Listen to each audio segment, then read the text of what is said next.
fácil. En ambos casos, la fe fue necesario para poder llegar a ser o conocer el propósito que Dios tenía para sus vidas.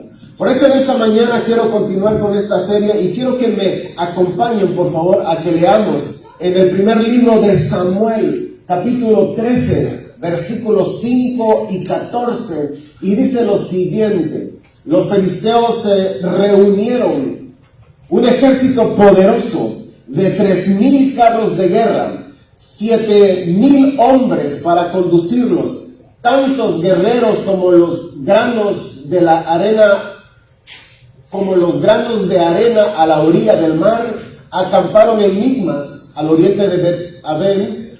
Los hombres de Israel vieron el gran aprieto en el que se encontraban y cómo estaban fuertemente presionados por el enemigo. Trataron de esconderse en cuevas, matorrales, rocas, hoyos y cisternas. Algunos cruzaron el río Jordán y escaparon a la tierra de Gad y de Galad. Mientras tanto, Saúl se quedó en Gilgal y sus hombres temblaban de miedo. Diga conmigo, temblaban de miedo. Diga, temblaban de miedo. Durante 7 días, Saúl esperó allí, según las instrucciones de Samuel. Pero aún así, Samuel no llegaba. Saúl se dio cuenta de que sus tropas habían comenzado a desertar, de modo que ordenó: tráiganme la ofrenda quemada y las ofrendas de paz. Y Saúl mismo sacrificó la ofrenda quemada. Precisamente cuando Saúl terminaba de sacrificar la ofrenda quemada, llegó Samuel. Saúl salió a recibirlo, pero Samuel preguntó: ¿qué has hecho? Saúl le contestó: vi que mis hombres me abandonaban y que tú no llegabas, como o cuando prometiste, y que los filisteos ya están en Micmas, listos para la batalla. Así que dije: los filisteos están listos para marchar contra nosotros en Gilgal, y yo ni siquiera he pedido ayuda al Señor. De manera que me vi obligado a ofrecer yo mismo la ofrenda quemada antes que tú llegaras. ¡Qué tontería! Locamente has hecho, exclamó Samuel. No obedeciste al mandato que te dio el Señor tu Dios. Si lo hubieras obedecido, el Señor habría establecido tu reinado sobre Israel para siempre. Esta es la historia de un hombre llamado Saúl, que en ese momento tenía solamente 1 año o 2 años de haber empezado a gobernar sobre la nación de Israel. Estaba Dios a punto de hacer algo con su vida. Saúl no lo sabía. Saúl hasta ese momento había sido ungido por Dios, por el profeta, como rey. En esa unción que él tuvo, dice que él fue lleno del Espíritu Santo y se encontró con otros profetas y él empezó a profetizar juntamente con los demás. Saúl era un hombre alto, que todos los demás hombres de Israel en promedio le llegaban a su hombro.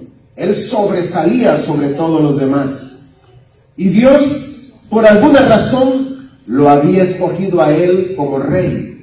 Y fue porque el pueblo de Israel empezó a ver que todas las demás naciones tenían un rey, pero que ellos como pueblo solo eran gobernados por profetas o en ese momento por jueces.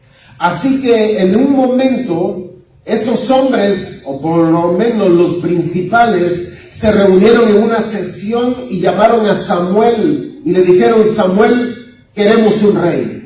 Dios entonces se molestó tanto y se dolió en su corazón, porque dijo: me han abandonado.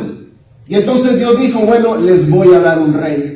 Pero recuerden que a un rey tienen que tributarle impuestos. Él buscará sus jóvenes o sus niños para ser sus soldados. Tendrán que darle de comer, construirle su palacio o su lugar de vivienda, y estarán bajo el dominio de ese rey. Así que rey quieren, rey les voy a dar.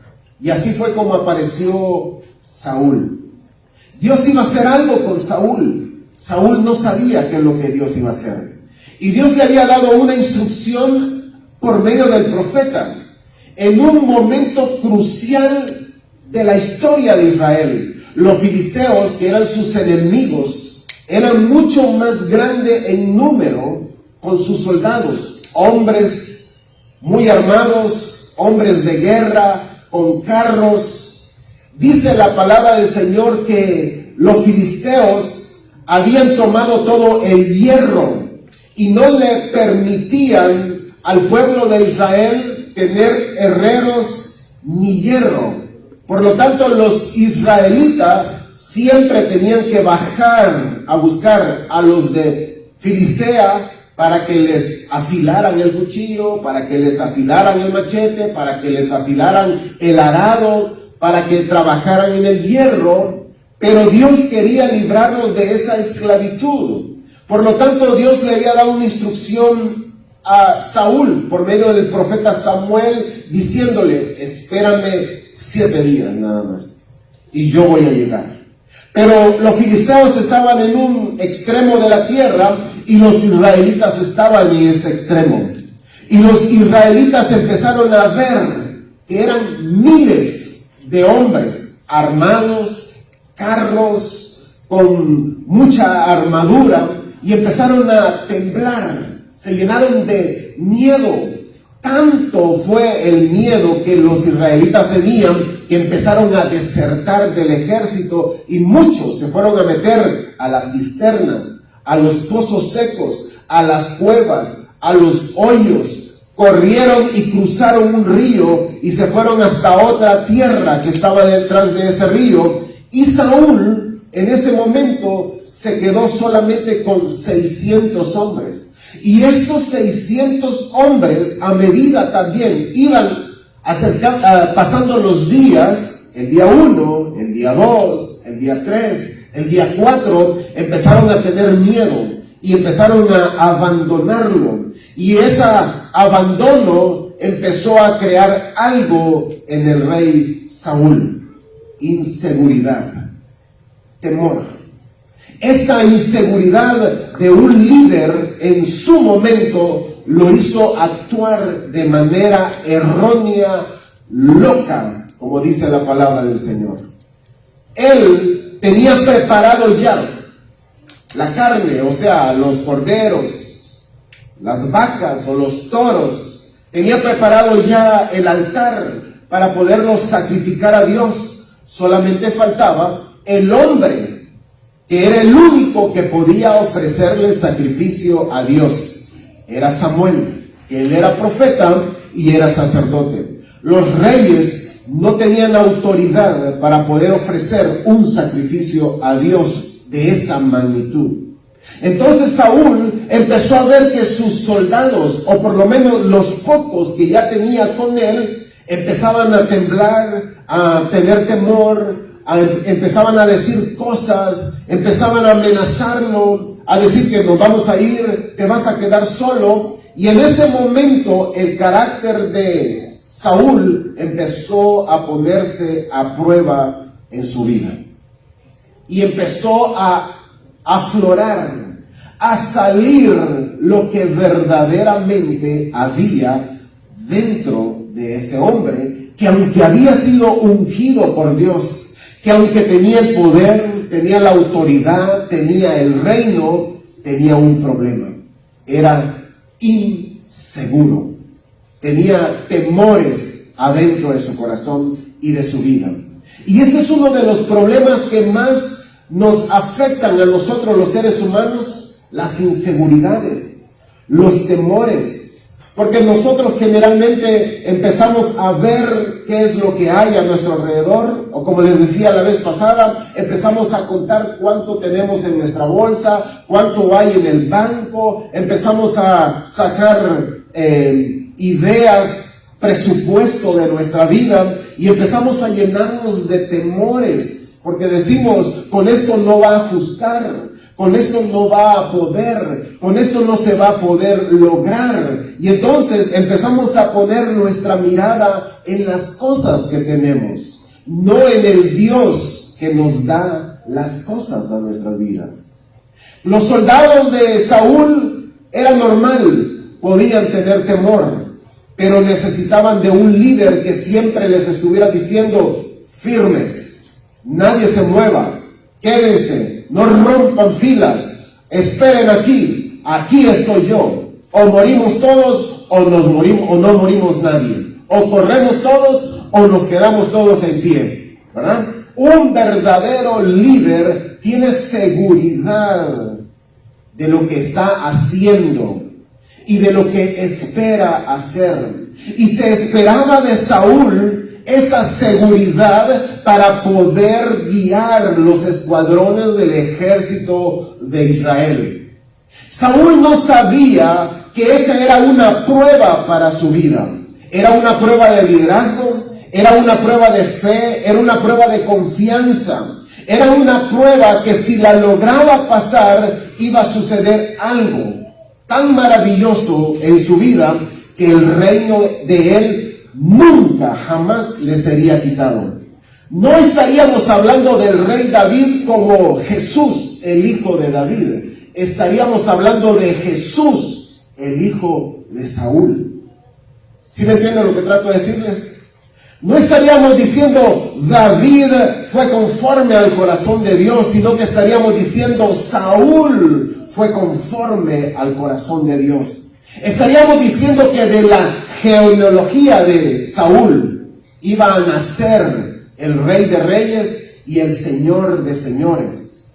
Pero en su momento de locura, de inseguridad, de temores, en ese momento de no controlar las emociones y los sentimientos, lo hizo actuar alocadamente. Hizo que él hiciera algo que no le estaba permitido: ofrecer sacrificio a Dios.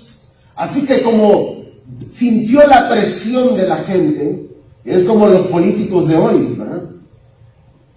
Hacen sus encuestas bomba, que le llaman. O sea que lanzan una noticia para ver cómo reacciona la gente, y si ve que la gente le agrada, entonces ellos empiezan a hacer esas leyes. Pero Saúl fue a la inversa. La gente lo empezó a presionar. Sus soldados empezaron a desertar. Sus soldados empezaron a decirle: Saúl, nos vamos, te quedas solo. Y Saúl dijo: no, esperen, ¿saben qué? Tráiganme la carne, tráiganme los animales. ¿Dónde está el lugar donde vamos a hacer el altar? Y prendió fuego. Y dijo él: con esto voy a consultar a Jehová y voy a pedir su bendición a él para ir a pelear contra este ejército de los filisteos. Cuando el humo estaba, cuando las llamas estaban subiendo al cielo por la quema del holocausto, apareció Samuel. Exactamente en el día 7, pero no le dijo a qué horas del día 7, ni le dijo si iba a ser en el día 1, día 3, día 5, día 6, simplemente le dijo: espérame 7 días. Pero llegó Samuel, y los salió a recibir Saúl corriendo, alegría. Qué bien, Samuel, profeta, llegaste aquí, me alegro que estés aquí con nosotros. Y entonces Samuel cambió su rostro porque vio el altar encendido y le dijo: ¿qué has hecho? Y él le dijo: oh, mi señor, es que como vi que tú no llegabas, como tú prometiste que ibas a estar aquí con nosotros, y yo vi que la gente se desertaba, tenía temor, tenía miedo, entonces yo dije: voy a ofrecer el sacrificio a Dios. Según Saúl, por ser rey, el profeta lo iba a aplaudir y le iba a decir: muy bien, bien hecho, excelente. No, le dijo: ¿qué has hecho? Locamente has actuado. Si hubieras esperado el momento exacto, hoy Dios iba a confirmar tu reino para siempre. Para siempre. Pero hoy, dice él, Samuel, el profeta, Dios ya se buscó un hombre conforme a su corazón. De hecho, le dice: ya lo tiene escogido. Y en los otros lados de esas montañas Había un jovencito llamado David, como de unos 14, 15 años, con su Jehová es mi pastor, nada me faltará, en pasto de delicados, él me hará descansar. Y, apareció un león y lo mataba, apareció un oso y lo mataba. Entonces, en ese momento el reino de Saúl quedó camush para siempre.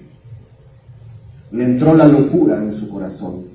Espíritu malo entró en su vida y su reino empezó a decaer, a decaer y a decaer hasta perderse todo. Quiero preguntarte en esta mañana, ¿cuántas locuras has hecho en tu vida por inseguridades? ¿Cuántas decisiones locas has tomado sabiendo que podías consultarle a Dios o esperar el momento exacto? ¿Cuántas veces te has desesperado? Si has visto que la promesa del Señor dice, no temas, yo estoy contigo, no te voy a abandonar, no te voy a desamparar. A ti que el Señor te ha llamado y te ha escogido y que estás ahí impaciente y que quieres ya dar saltos, brincos y como que ya quieres saltar la cerca, pero el Señor te ha dicho sí o el Señor te ha dicho espera. ¿Cuántas inseguridades hay en tu casa? Que has tomado decisiones locas, que has agarrado tu familia para aquí, para allá y no has esperado que el Señor te alumbre tu entendimiento. ¿Cuántas decisiones en inseguridades has tomado que has agarrado tu billetera y has empezado a comprar alocadamente, a meterte a préstamos, a meterte a dar aquí, a hacer allá, porque has dicho, no sé, no tengo claridad, pero hagamos lo que podamos hacer, algo va a salir. En ese algo va a salir, se llama inseguridades y temores en tu vida. Dios no quiere que tú pierdas bendiciones en ti. Tienes que aprender a controlar tus emociones, a administrar tus emociones. Una cosa son las inseguridades y a todos nos va a llegar. El temor tocará nuestras vidas, el temor va a estar en nuestras mentes, pero si sabemos tomar control de esas inseguridades y esas emociones en nuestras vidas, vamos a poder tomar buenas decisiones para nosotros, que lo van a agradecer nuestros hijos y nuestras generaciones. No te desesperes, no te aloques. No hagas cosas a la ligera, consúltale a Dios. Es que Dios no me habla, ¿cómo sabes? Es que Dios no me responde, ¿cómo sabes? ¿Será que has cerrado tú más bien tu oído y tu ser para no escuchar y has sido necio para poder hacer lo que tú quieres hacer? Pero no seas como Saúl, que perdió el reino. Su hijo Jonatán perdió el reino, sus nietos perdieron el reino, todas sus generaciones perdieron un reino por una acción. Moisés no entró a la tierra prometida por un problema también como este. No supo controlar su emoción, golpeó fuerte la roca y Dios le dijo, por eso que hiciste, no vas a entrar a la tierra prometida. Sube a la montaña, mira la tierra nada más y ahora prepara a Josué y dile que él va a entrar a esa tierra prometida. Entonces nosotros tenemos que tener esa confianza en el Señor. Dios no te ha dado un espíritu de temor, de miedo, te ha dado un espíritu de poder y de dominio propio, porque podemos sentir inseguridades, podemos sentir temores, pero dentro de nosotros está el Espíritu Santo que dice, un momento, vamos a tomar estas emociones y las vamos a poner bajo mi presencia y bajo mi palabra, y sobre todas las cosas vamos a confiar en el Dios que nos ha llamado, que nos ha escogido, y Él será el que nos va a libertar. Primer libro de Samuel, capítulo 1, versículo 2, verso 20. La historia de una mujer, madre del profeta que ungió a Saúl. Mire cómo nació ese hombre. Elcana tenía 2 esposas, Penina y Ana. Penina tenía hijos, pero Ana no tenía ninguno. Cuando cada año Elcana y su familia salían de su pueblo para ir al santuario de Silo, allí adoraban al Dios Todopoderoso y presentaban ofrendas en su honor. Ahí también trabajaban 2 hijos del sacerdote Elí, llamado Ofni y Fines. Cuando Elcana presentaba un animal como ofrenda, les daba una parte de la carne a Penina y a sus hijos. Pero a Ana le daba la mejor parte porque la amaba mucho, a pesar de que Dios no le permitía tener hijos. Como Ana no tenía hijos, Penina se burlaba de ella. Tanto la molestaba que Ana lloraba mucho y ni comer quería. Todos los años, cuando iban al santuario, Penina la trataba así. Qué malas son las mujeres, ¿verdad? Sinceramente. En una de esas visitas, Elcana le preguntó a Ana: ¿por qué lloras? ¿Por qué no comes? ¿Por qué te afliges? Para ti es mejor tenerme a mí que tener muchos hijos. Ana oraba a Dios en silencio. Elí la veía mover los labios, pero como no escuchaba lo que decía, pensó que estaba borracha. Por eso le dijo: ¿no te da vergüenza estar borracha? Deja ya la borrachera. Pero Ana le respondió: Señor mío, no crea usted que estoy borracha. No he bebido vino ni cerveza. Estoy muy triste. Diga conmigo: muy triste. Por eso estoy aquí suplicándole a Dios que me responda. Entonces Elí le contestó: vete tranquila y que el Dios de Israel te conceda lo que has pedido. Y Ana le dijo: usted sí me comprende. Dicho esto, Ana regresó a comer y dejó de estar triste. A la mañana siguiente, Elcana y su familia fueron al santuario para adorar a Dios. Después de eso regresaron a su casa en Ramá. Tiempo después, Elcana y su esposa Ana tuvieron relaciones sexuales y Dios permitió que ella quedara embarazada. Cuando nació el niño, Ana le puso por nombre Samuel, porque Dios contestó su oración. La segunda emoción que nos impide encontrar el propósito de Dios en nuestras vidas es la tristeza. Esta tristeza y esta infelicidad en la vida de los seres humanos son un obstáculo muy grande para que podamos encontrar el propósito de Dios en nuestras vidas. La tristeza es un dolor, es un desánimo, es infelicidad, y la tristeza trae desánimo, trae esa tendencia a llorar mucho. Generalmente quienes lloran mucho pues son las mujeres, ¿verdad? Los hombres no lloramos, somos fuertes, es prohibido llorar. Generalmente las emociones son más fáciles para las mujeres y los hombres tenemos otras maneras o diferentes en las cuales expresamos la tristeza.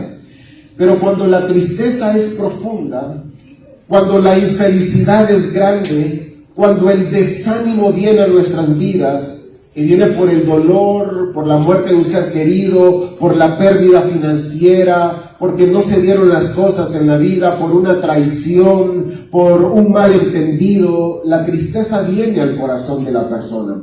Y la tristeza lo que viene a provocar en nosotros es pesimismo. El pesimismo entonces nos lleva a tener esa tendencia a llorar mucho y a sentirnos decepcionados y fracasados. Y el que tengamos estos síntomas de la tristeza, entonces la tristeza viene a producir la falta de comer o problemas para dormir. Generalmente una persona que está triste constantemente no come, no duerme bien, está en depresión y está así de esa manera angustiada.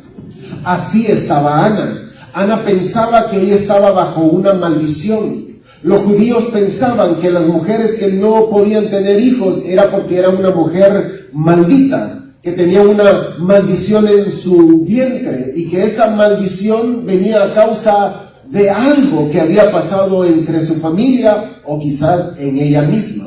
Por eso las mujeres que tenían hijos se burlaban de las que no tenían, las hacían sentir mal, y más cuando esta era quien era infértil, era la mujer principal y el hombre tenía sus otras mujeres, la mujer secundaria, como decimos. El Cana, su mujer principal era Ana y su mujer secundaria era Penina. Entonces era como su sierva, su esclava, la esclava de Ana. Pero ella, como tenía hijos, se sentía que era más que su ama y por eso dice que se burlaba mucho de ella. Y le recordaba constantemente que estaba una maldición en su vida, que era una mujer maldita, que no podía, que no era buena, que no era fértil, que no le podía satisfacer a su esposo en esa área. Entonces Ana lloraba mucho, se llenaba de tristeza, y todos los años que el Cana tomaba a su esposa Ana, a su sierva Penina, e iban a ofrecer sacrificio a Jehová, dice que él de ese sacrificio le daba carne a Penina y a los hijos que había tenido con ella, pero a Ana le daba el bistec, o sea, le daba lo mejor, le daba el pedacito de carne muy bueno, porque dice que la amaba con todo su corazón. Pero Ana seguía llorando, seguía triste. Ella estaba siempre afligida en ese problema interno en su corazón. Y esto hizo entonces que se fuera al altar a llorar desconsoladamente. Tanto así que el profeta o el sacerdote Elí, cuando la vio, la confundió con una mujer borracha, porque no salía palabra de su boca, sino que solo un gemido que había en su interior. Y cuando ella le dice: no, mi señor, no estoy borracha, es que simplemente le estoy clamando a mi Dios, le estoy pidiendo a Él. Y el sacerdote no sabía qué es lo que le estaba pidiendo. Entonces al sacerdote le dijo: oh, entonces que el Señor te conceda lo que le has pedido. Y en ese momento Ana escuchó esas palabras y no solamente las recibió en su oído, sino que decidió recibirlas en su corazón. Creyó tanto a la palabra del sacerdote que dice que se levantó y nunca más estuvo triste, sino que se fue a comer el buen pedazo de bistec que le había preparado su esposo. La pregunta aquí es entonces: Ana dejó de estar triste después que tuvo el hijo o antes que tuviera el hijo. Ana dejó la tristeza cuando ya le estaba cambiando el pañal a su bebé, o dejó la tristeza cuando recibió la palabra de Dios en su corazón. Porque eso es muy importante. La tristeza te roba la bendición. La tristeza te roba la palabra del Señor. La tristeza te roba las promesas del Señor. ¿Cuántas personas vienen aquí, van a otras iglesias, vienen tristes porque perdieron su trabajo, porque tienen deuda, porque tienen un familiar enfermo, porque tienen un problema en su familia, porque tienen situaciones difíciles y vienen tristes a la iglesia, todos acongojados, pero no reciben la palabra, no se alegran en el Señor, no reciben la adoración o la libertad que produce la alabanza en sus vidas. Se les da la palabra, se le puede dar la revelación, pero la tristeza es un escudo en su corazón. Ellos han agarrado la tristeza como su mascota. Ay, yo triste. ¿Cómo está? Todo triste. ¿Y qué pasó? Y empieza con toda la cosa para atrás. Y se encuentran con otro y uno los ve, hey, ¿estás bien? No, estoy triste. ¿Y por qué estás triste? Ay, viera, lo que me pasa a mí, no sé por qué.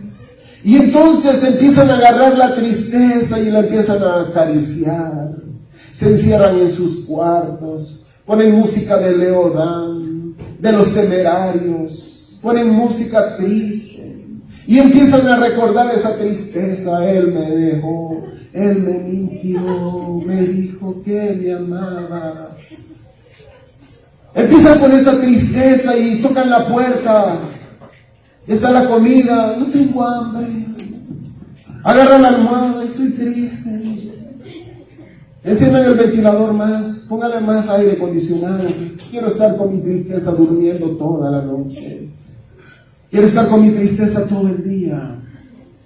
La gente agarra la tristeza en su corazón y no reciben la palabra de Dios. Están tristes todo el tiempo, triste. Son familiares de José. Qué triste. Todos dicen que estoy. Mis hermanos, las emociones te pueden destruir. Las emociones te pueden esclavizar. Los sentimientos te pueden robar la bendición en tu vida. Los sentimientos te pueden robar la palabra del Señor. Escucha muy bien. Por la tristeza que había en el corazón de Ana, no recibía el milagro. Pero cuando oró al Señor y le dijo, Dios, ya no quiero esta tristeza, ya no quiero este dolor en mi corazón, dame un hijo y que sea varón. Miren la oración que hizo esta mujer. No le dijo, dame cualquiera, mi Dios. Dámela si me la quieres dar niña o niño. No, le dijo, dame un hijo y que sea varón. Y si me lo das, te lo voy a traer a este templo y a ti te va a servir, a ti te lo voy a dedicar. Cuando Dios escuchó esa oración en el corazón de Ana, no de palabras, porque muchos cristianos oran de labios. Oh, bendito Dios, creo en ti, creo en tus promesas, creo en tu palabra. Y después están en un café con la amiga hablando lo contrario a lo que decían que le creían a Dios. Pero entonces Ana oró con el corazón y le dijo, Señor, este dolor en mi alma, este dolor en mi vida, no lo quiero más. Quiero un hijo. Yo vengo aquí cada año a adorarte, a servirte, a ofrecerte sacrificio. Y el sacerdote le dijo, hágase como tú lo has pedido. Y en ese momento dijo Ana, yo voy a creer a esta palabra que me acaban de dar. Y empezó a comer y a dejar de estar triste. Si usted está triste, salga de aquí, vaya a un restaurante de buffet y empiece a devorar todo lo que encuentre y va a ver cómo se le va la tristeza. Si usted está triste en esta mañana, por favor, diga con todo su corazón, tristeza, te vas de mi vida, y empiece a sonreír, empiece a ponerse alegre, pues. Si usted le da a la tristeza la fuerza, ¿por qué no le darle a la felicidad también la fuerza? Recuerde que es una decisión en su vida, estar feliz o estar triste. A todos nos van a pasar problemas, a todos nos van a despedir un momento del empleo, a todos nos vamos a caer en la quiebra, a todos en algún momento nos va a ir mal, pues a todos. Pero depende de la actitud con la que nosotros enfrentemos las cosas de la vida, entonces esa actitud va a ser la que te va a poder sacar adelante. Un corazón alegre, dice el proverbista, alegra o hermosea el rostro. Un corazón triste, mira a la gente, mire, como que tuvieran 100 años, ojeras por aquí, arrugas por allá. Su servidor, 51 años de edad, muy bonito, muy guapo, me gusta reír. Yo agarro mi Instagram solo para eso, para ver memes. Miren, Yo lloro de reírme, mi esposa se pone a reír conmigo de llorar, algo que me encanta a mí es reír. Yo solo me pongo a reír, hasta la alergia se me revuelve de tanto reír, porque yo no le doy lugar a la tristeza en mi corazón. Administremos nuestras emociones. Santiago capítulo 5 versículo 13, ¿qué dice? Si alguno de ustedes está triste, ¿qué dice? ¿Qué dice? Si alguno de ustedes está triste, póngase a orar. Dice la Biblia, viernes 6:30 de la tarde, espero a todos los tristes aquí, a que oremos al Señor. Ore al Señor. Porque la lección para poder estar feliz es estar en comunicación con nuestro Padre Celestial. Para terminar, primer libro de Reyes, capítulo 19, versículo 4.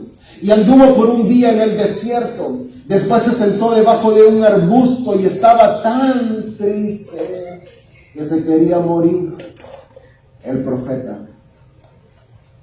Y le decía a Dios, miren cómo le decía a Dios el profeta: oh Dios mío, ya no aguanto más, quítame la vida, yo no soy mejor que mis antepasados. Esa es la historia de Elías, el hombre de Dios, el que hizo descender fuego del cielo, el que lamió el agua, el que desgolló, le quitó la cabeza a 400 profetas de Baal, el hombre que Dios le hablaba en el fuego, el hombre que Dios lo usaba con poder, pero tenía un problema: no sabía administrar sus emociones y sus sentimientos. Después de esa gran victoria, Jezabel, la mujer de Acab, le mandó a decir: si para el día de mañana en la tarde no tengo tu cabeza, entonces te voy a matar por completo. Y eso, oiga bien, eso hizo que a Elías le entrara tristeza en su corazón. No vio cómo Dios lo usó, no vio cómo Dios hizo ese gran milagro, no vio cómo Dios lo usaba y lo levantaba. Escuchó la voz de Satanás a través de esa mujer.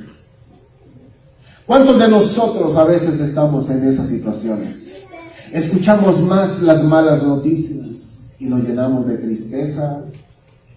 Escuchamos más lo que cuenta el amigo, el primo, el fulano, y nuestro corazón se empieza a llenar de tristeza y de coraje en nuestro corazón. Pero, ¿por qué no creerle más a nuestro Dios?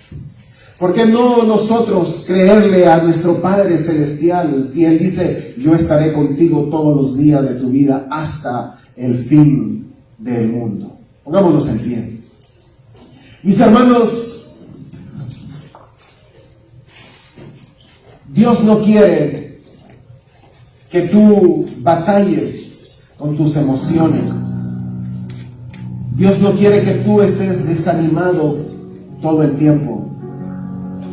Dios te creó, Dios puso en ti emociones, Dios puso en ti sentimientos.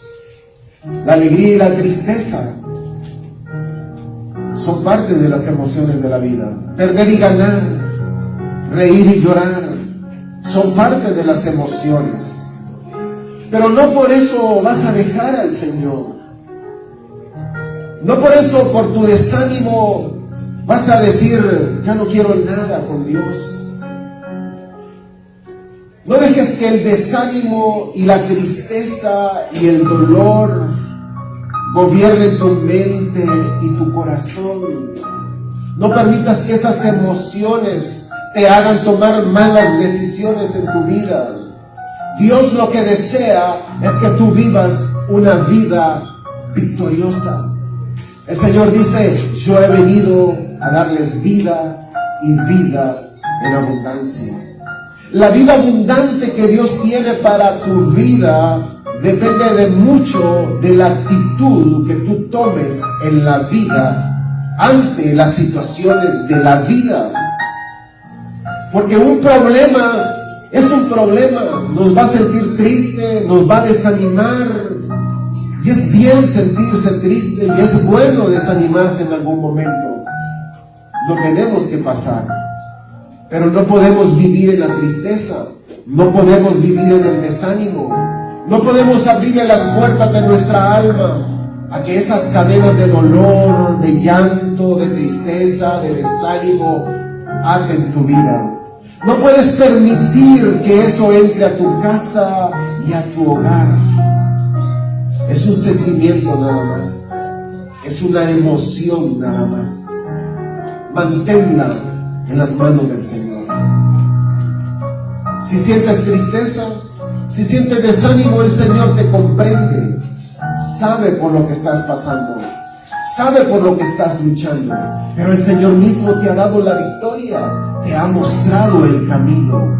Dios mismo dice: yo estoy contigo. Tú eres más que vencedor. He puesto el espíritu de poder y de autoridad sobre tu vida. El gozo del Señor es mi fortaleza, decía el apóstol Pablo. Por eso, vivamos la vida victoriosa. No dejemos que por el temor, por inseguridades, por tristeza o por desánimo, perdamos la bendición de Dios. No seas como Saúl, sé como Ana, que en medio de su tristeza se levantó y dijo: nunca más voy a estar de esa manera. Y recibió el milagro en su vida. A Elías, Dios no lo juzgó por su desánimo. Dice que cuando Elías estaba ahí, triste, llorando, diciéndole al Señor: quítame la vida porque no aguanto más, Dios no lo juzgó. Mandó un ángel y le trajo una torta de pan y una jarra con agua. Y le dijo: Elías, come y bebe, porque largo camino te queda todavía. Y yo puedo decirte en esta mañana: come de la palabra del Señor, bebe de sus promesas, porque larga vida te espera. Larga vida te espera para ti. Hay algo maravilloso que Dios quiere hacer contigo. Hay algo precioso que Dios quiere hacer con tu vida. No permitas que las emociones te desenfoquen del propósito de Dios. Padre, en el nombre de Jesús, en esta mañana oro para que tu palabra entre al corazón de cada una de las personas. Señor, todo sentimiento de inseguridad, todo sentimiento de tristeza, todo sentimiento de desánimo, arráncalo de nuestro corazón. En el nombre de Jesús de Nazaret, Señor, ponemos nuestra alma a la disposición de tu Espíritu, para que sea a través de tu Espíritu guiándonos en el camino de la verdad, de la vida y del gozo de tu presencia. Mi Dios, en el nombre poderoso de Jesús, alumbra el entendimiento y el corazón de cada una de las personas que estamos aquí en esta mañana. Y permite, mi Dios, que cada uno de nosotros encuentre el propósito en sus vidas. Señor, en el nombre de Jesús, quita todos esos obstáculos, rompe todas esas cadenas, derriba esos muros que hacen que no podamos avanzar en el propósito que tú tienes para nosotros. Quiero que levanta tus manos derechas, levanta su mano derecha al cielo y repita esta oración conmigo y diga así: Señor Jesús, en esta mañana tomo mis sentimientos y los alineo a tu voluntad, a tu espíritu y a tu palabra. Someto mis emociones, someto mis sentimientos, toda inseguridad, toda tristeza, todo desánimo, todo dolor, toda duda, todo temor, lo someto al nombre de Jesús. Y ahora le hablo a mi alma y a mi espíritu que se alineen a la palabra del Señor. a sus promesas y a la voluntad de mi Padre. Nunca más estaré viviendo en tristeza, en desánimo, en inseguridades. Soy libre de esas ataduras que atan mi mente, que atan mi alma. Y ahora camino por el Espíritu, vivo por el Espíritu, pienso por el Espíritu, veo por el Espíritu y hablo por el Espíritu Santo. Tu palabra, que es vida, que es verdad, alimenta mi espíritu. Y hablaré palabras de vida y no de muerte. Hablaré palabras de bendición y no de maldición. Viviré en constante victoria en el nombre poderoso de Jesús de Nazaret. Amén. Damos un aplauso al Señor. ¿Cuántos me regalan una sonrisa muy bonita ahí, por favor? Estemos alegres y contentos, nunca más en tristeza ni en dolor, y hagamos que esta semana sea una semana de bendición. A los hombres los espero el sábado a las 6:30. Que Dios bendiga, que Dios les guarde.